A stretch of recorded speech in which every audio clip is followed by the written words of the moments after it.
Hi. Is it December already? Well, I wasn't really prepared. I think I'm dressed in the appropriate place for this. Give me a minute. There we go. More appropriate attire for the holiday season. Now,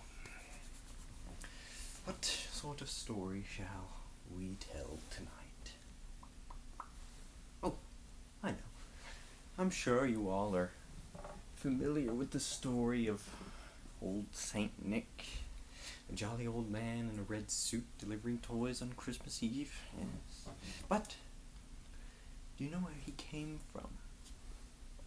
That I'm sure you know less about. It has been shrouded in mystery until now. This is a book, as you can tell. It's a book. Every story known to man in it. Yeah.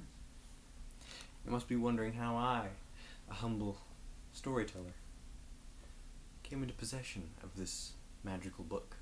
Well, I don't want to talk about it, so let's get into it. Let's see. Here it is. Our story begins in a very small town called Tinselton. A town that was once full of joy and merriness, but is now overrun with sorrow and misery. All thanks to the ruler of the town, the Burgermeister. At the home of the Burgermeister, a couple bundles of rags holding important secrets are left on the doorstep. After hearing a knock at the door, the Burgermeister's chief of police and right-hand man, Yokul, opened the door. He looked around but couldn't find the source of the knocking until he looked down, where he found two infants. Yokul took them into the Burgermeister's throne room, where the Burgermeister was hard at work. Yokul brought the two babies up to the Burgermeister, who was less than pleased to have his personal time interrupted. He tells Yokul to take the babies out into the forest beyond the town walls and dispose of them. Before sending him off, however, he tells Yokul to hand him one of the babies, saying that he may have use for it. We couldn't just dispose of the baby. Luckily, he knew just where to take it. After trudging along in the forest with the baby hidden underneath his cloak, he came across a clearing, and in the middle of it stood a wooden cottage. Yokul approached the cottage and knocked on the door. The door was opened by a rather short woman with pointed ears and old eyes.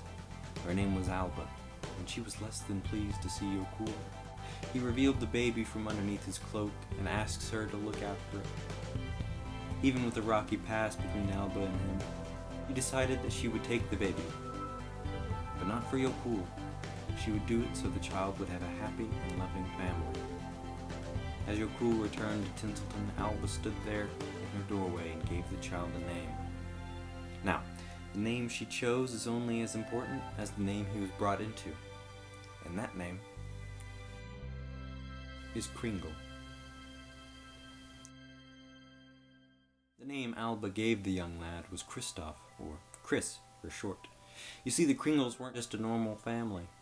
They were a family of elves, and, more importantly, they were a family of toy makers. Albert, the wisest of the three sons, taught Chris how to read, write, and all other important things a child learns in school. Adelhard, the oldest and bulkiest of the brothers, taught Chris how to chop down trees to get wood for the fire, and more importantly, the toys. And finally, Alahos, the youngest of the three Kringle brothers, taught Chris how to protect his family and to never attack unless it was absolutely necessary. You see, the wood surrounding the Kringles' cottage was full of wolves with a vicious bite. Chris luckily never came across these wolves himself, until one day while training, he heard the cry of an animal in pain. He rushed off to find a pack of wolves surrounding a young reindeer. Brandishing his sword at the beast, he calls out for them to back away. They instead walk closer towards him. Chris persists, but the wolves don't back down. Finally, in a bit of emotion, Chris lets out a cry that sends the wolves back with the force of a windstorm. After coming to his senses, Chris dropped his sword and ran over to the young reindeer. He placed his hand upon its body, and it began to glow a blinding white light. When the light faded, the reindeer was completely healed, apart from its nose, which seemed to glow a most impressive red glow. Chris brought the reindeer back to the cottage to ask his family if he could keep it, having already picked out a name for it. Rudolph. Not seeing the harm, the family agreed. But they didn't know of how Chris was able to save the creature. Elsewhere, the Burgermeister descended one of the numerous staircases within his gloomy manor. This particular staircase led to the dungeon, which was mostly empty apart from one lone prisoner. The Burgermeister arrived at the cell door and locked it. Peering inside, there was only darkness, with a glimpse of chains stretching within. Suddenly, a hand shoved one of the guards into the cell and the door closed behind. Burgermeister told the other guard to mind his manners, or he will be next. As the Burgermeister was about to ascend the staircase, he became overwhelmed by a horrendous cough, so bad that it brought him to the ground. Yoquil helped him back to his feet and asked if he was all right. Believing it to be a cold, the Burgermeister shook it off and paid it no mind. It's now many years later, and Chris is around 22 years of age. He's become an expert in every technique of toy crafting taught to him by his family. However, he wonders what is to be done with the toys, as they are just piling up around the cottage. Alba tells him that there is a town nearby, but she wouldn't recommend he try to take the toys there. Curious, Chris asks her to explain why he shouldn't. Alba relates a story about when she was a few years younger. She was living in a small village belonging to other forest elves like herself. She had a husband and 3 beautiful young sons. However, one night when the elves were celebrating, a band of humans wielding swords and torches arrived in the village and forced them out. Alba took her sons and fled to a clearing within the woods and set up a cottage. She never saw her husband again after that night. After hearing the story, Chris believed that maybe the people there have changed, and that he could make a truce with them. Alba said it's worth a try, but she and her 3 sons are leaving to be with more of their kind. Chris elects to stay and deliver the toys to the town, so he packs up, grabs Rudolph, and heads off for Tinselton. Arriving at the gates of the town, Chris enters, but leaves Rudolph outside the gate. Chris makes his way toward a fountain, and begins handing out toys to the children, who acted like they had never seen a toy before, mostly because they hadn't. It didn't take too long for the Burgermeister to catch wind of what Chris was doing and came to investigate. The Burgermeister's once portly figure is now replaced with a mere skeletal frame with long, stringy hair and sunken-in eyes. He approaches the fountain where he and Chris start talking about why Chris is there. The two start getting into an argument. Before it could get any more heated, the Burgermeister buckles over in a coughing fit. Rushing to help him, Chris pulls a walking stick out of the sack of toys and hands it to him. Steadying himself on it, the Burgermeister thanked Chris and told him to finish handing out his toys and to leave and not return. Getting back to work, Chris sits on the fountain where a young girl has taken up place next to him.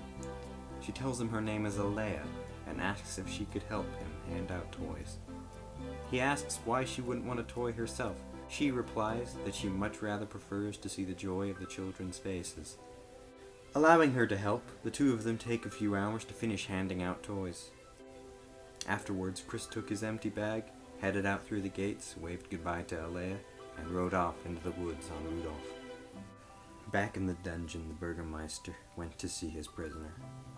The Burgermeister stands amidst the darkness with only his torch and the light coming from outside to guide him. He looked upon the face of the beast in chains and asked if it's the reason that he's become so sick. All the creature does is laugh.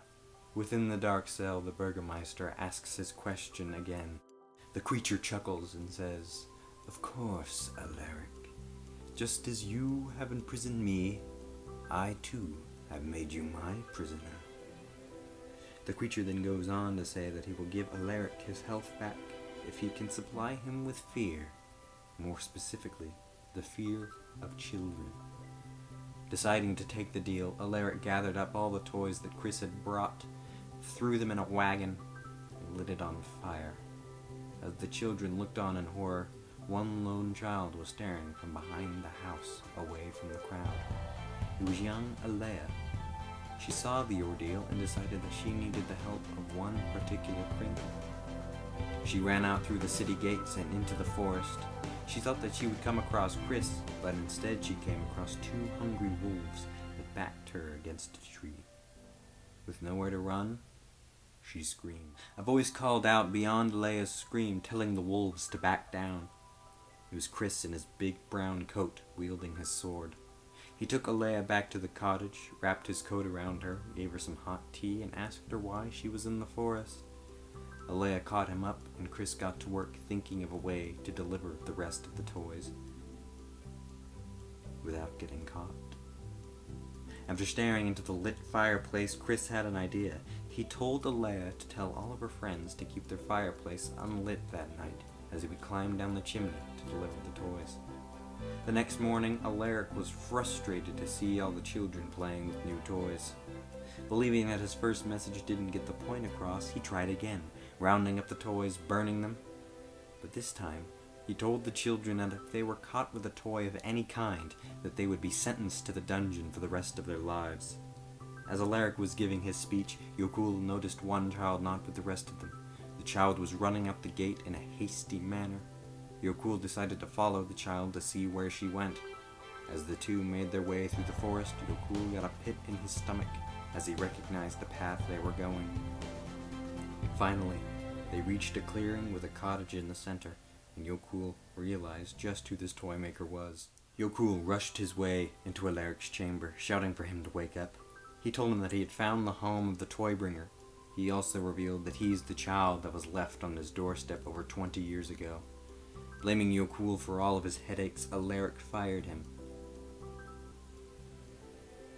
Alaric once again descended his staircase to the dungeon and talked to his prisoner.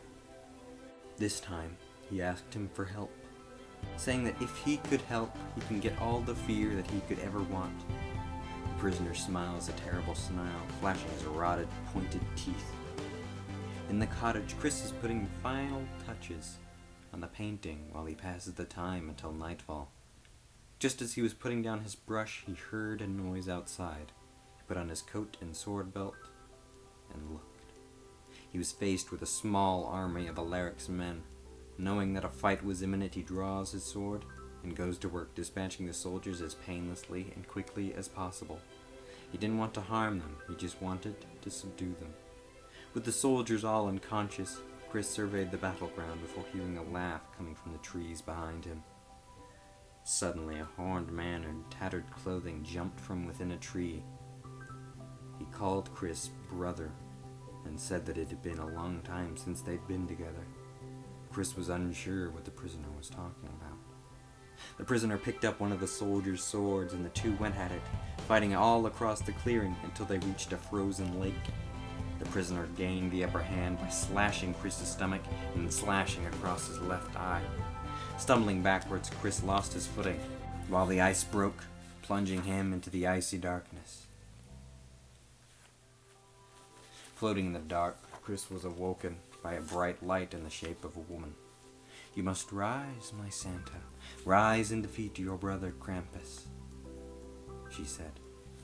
The next thing Chris knew was that he was above the water, on the shore, looking up at a white wolf. The wolf faded and it became Rudolph, with little red insects on him. Chris couldn't make it out properly before going unconscious again. When he woke up next, he was on a sled being pulled by Rudolph, staring at what was once his family cottage, now reduced to cinder and ash. Raising his hand, a brilliant light encompassed the cottage, much like the light that surrounded Rudolph many moons ago. When the light faded, the cottage had become as it once was. The act caused Chris to pass out again. In Tinselton, young Alea was looking out her window at the prisoner running amok in the street. She was terrified. She wondered where Chris was. A few days later, Chris finally awoke in the bed of his cottage. The cottage only had one bed that was reserved for Alba. Everyone else slept in sleeping bags. In his bed he stared in front of him. A small person no taller than his forearm was standing on his chest. It was dressed head to toe in red. The being gave its name as Poppy, of the Crimson Elves of Harmony Forest. Alba had told him stories of the Crimson Elves that lived in the forest. Apparently, they had allowed Alba and her sons to live within the clearing. Most other elven tribes look up to the Crimson Elves. Poppy told Chris that the Crimson Elves had decided to help Chris as, he said it, the wolf demanded it. Chris was confused, but he decided that he needed to focus on taking out the Krampus. First, he wrote a letter to Alea telling her not to give up hope, and that he will be there delivering toys on Christmas. He gave the letter to one of the elves, who rode off on a rabbit to Tinselton. Chris, with the rest of the elves, were getting prepared for Christmas. Months later, Tinselton had become overrun with fear and chaos as Krampus had taken over. Sitting on the rooftop of Alaric's mansion, Krampus takes in all of the fear from the children being tormented by the soldiers under his command. As the chaos happens, a cloaked figure sneaks past and out through the locked gate of the town. He arrives at the cottage and reveals himself to be Yokul. Yokul is greeted warmly by Chris, who has forgiven him for all he's done. Yokul asks how he knew that, but Chris responds by saying that he sees everything. Chris says that there is still much work to be done in time for Christmas in the coming days. Since the raid on his cottage months ago, the guards burned all of his toys, so he's having to build them from scratch. He showed Yokul the elves in the backyard, building the toys. Chris handed Yokul an axe and asked him if he would help. The two spent the next few days finishing up all the things that needed to be done. Chris finished up a new sleigh to carry all of the toys, and Yokul chopped wood for the elves to use. Rudolph even helped by bringing in 8 of his reindeer friends to help pull the sleigh. Before they set off, Poppy tells Chris that they have a gift for him. It is a red suit with white trim done in the style of the Crimson Elf High Priest. Chris dons the suit, and he, along with Yokul, head off for the battle ahead of them. The sleigh crashes through the gate of the town, skidding to a halt at the fountain. Chris leapt up out of the sleigh and shouts to the sky, "It is I, the Santa, and I am here to deliver presents in the spirit of Christmas." As guards move in around him, he wastes no time drawing his sword and heading into battle. Yokul does the same afterward. However, as one guard draws back on his crossbow, Yokul makes a split-second decision that ends his life. While he lay on the ground, a bolt sticking out of his chest, a white wolf approached him. Its bark sent the guard back in a flurry of wind and snow. The wolf pawed at Yokul's body, and the two of them disappeared into smoke and flurry. Chris made his way into Alaric's mansion. It is empty. He walked up the stairs and into a bedroom. He found Alaric in a bed, looking as sick as ever, eyes, nose, and mouth bleeding, his hair barely staying on his head. He is still alive. Barely. A living corpse trapped within itself. Chris laid his hand on Alaric's. When he took it away, a small wooden figurine of a soldier lay underneath. On the roof, Chris came face to face with the prisoner, with a Krampus. The prisoner mocked him before summoning a sleigh pulled by a horse-sized wolf and riding out of the town. Chris did the same with his sleigh and made chase. The two rode for ages, past the forest, onto the mountain, and up onto a ledge. Chris was so distracted that he didn't notice that Krampus was leading him off a cliff. The two groups start falling, however, miraculously, the two start riding in the air, as if the skies themselves were a road. Chris was finally able to get close to the prisoner and tackled him off his sled and back down to the mountain below. Chris stood over the prisoner as he rose. The two stood opposing each other, not saying anything. Then, quick as a flash, the prisoner summoned 2 daggers from thin air and charged at Chris. There was a slash, and then there was calm. At first, the prisoner thought he was successful, but when he looked down, he noticed that his right leg had been severed. Chris told him that he wished it didn't have to come to this, but the Krampus just smiled and said that this was always meant to happen, and that they'll meet again. He then let himself fall off the mountain towards God knows where.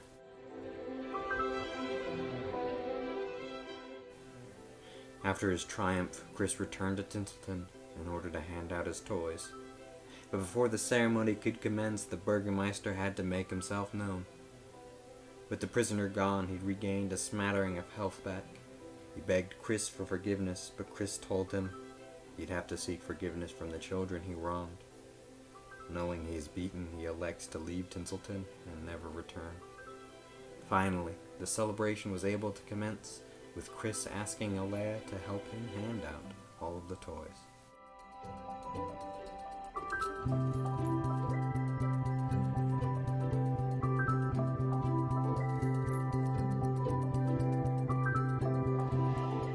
In a white void, Yokul awakened. He is face to face with a white wolf, but in a flash, the wolf transforms into a beautiful, glowing woman. He told Yokul that both his betrayal to Chris and his sacrifice for Chris has allowed him to live on, but not as the man he once was. He is transformed into a young, blue-skinned boy with pointed ears. Yokul is reborn as Jack Frost. The end. And of course, that's not the end of where Kris Kringle and all of his friends' stories, that's not where they end, of course. Got the story where Santa goes up against the great abominable snowman and meets the love of his life in the process. Got the story where he loses a mystical object with great power and falls in the hands of a small Londoner who has to fend off an army of dark elves. And of course, the final battle. But I'm getting ahead of myself. That's a story for another time. Anyways, I hope all of you at home have a very Merry Christmas and a Happy Holidays. From mine to yours, and yours to theirs, and theirs to mine. So thank you.